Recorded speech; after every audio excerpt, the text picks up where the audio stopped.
Hi guys, it's Anime OVO, and today is Chapter 9 of Shoji X Reader. Trigger warning, there is talk about trying to self-oof in this chapter of the story. If you're not comfortable with that, I would recommend clicking off the video. If you are still here, I hope you guys enjoyed Chapter 9, and also important update at the end of the video concerning future chapters. You will want to listen to that. Well, enjoy Chapter 9, guys! Bye! You ran and you ran and ran until you found yourself back at UA. You walked inside and saw that there was nobody in there.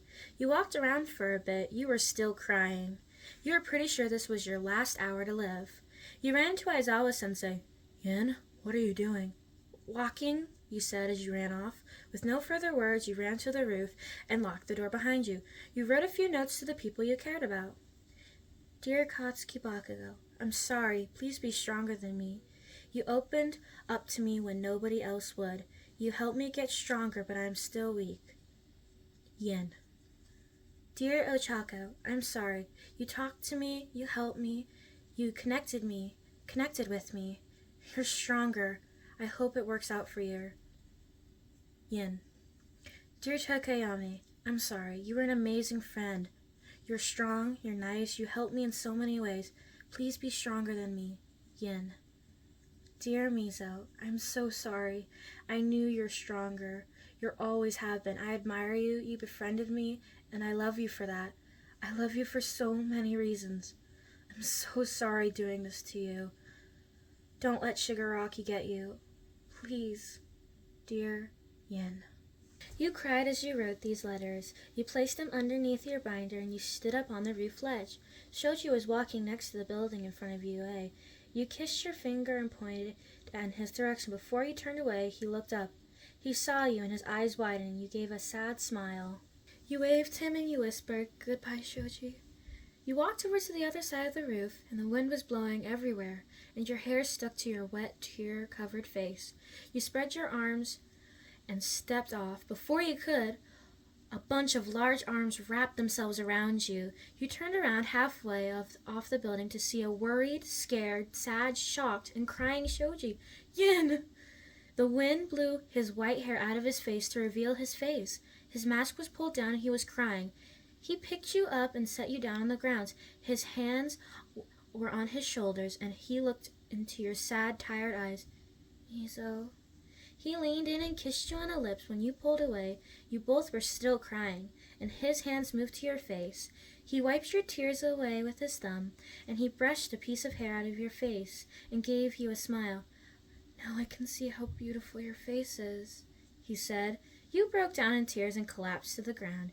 He kneeled right beside you and pulled you into a tight hug. Please, Yin, don't. Why do you even care? You said in a weak voice. Because I love you, Yin.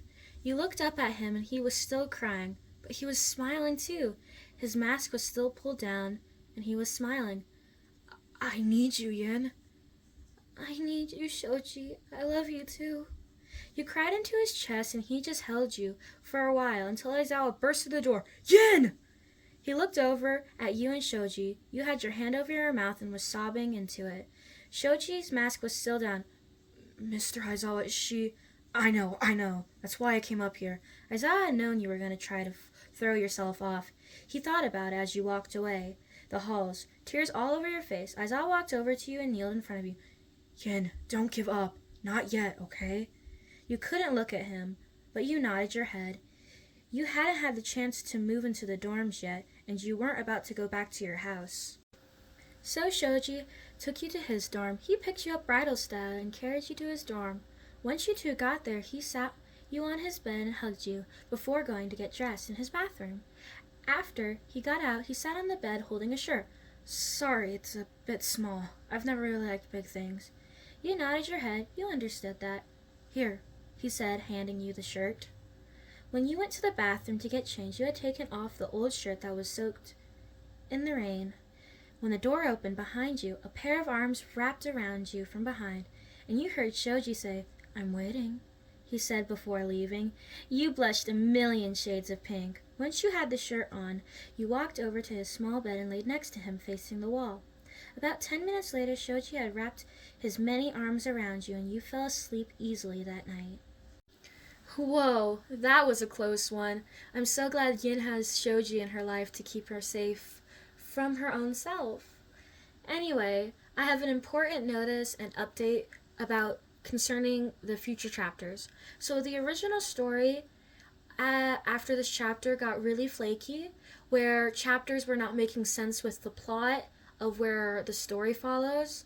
And I'm going to make filler chapters. I'm going to write some new chapters that are not a part of the original story to help make the original story make sense, if I'm saying that right.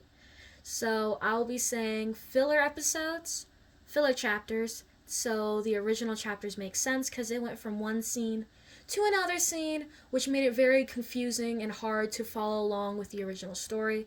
So I'm going to do my best to write some new chapters for Shoji X Reader to continue the story in a more understandable way. So it might be a little longer between new chapters coming out as I write my own chapters for the story.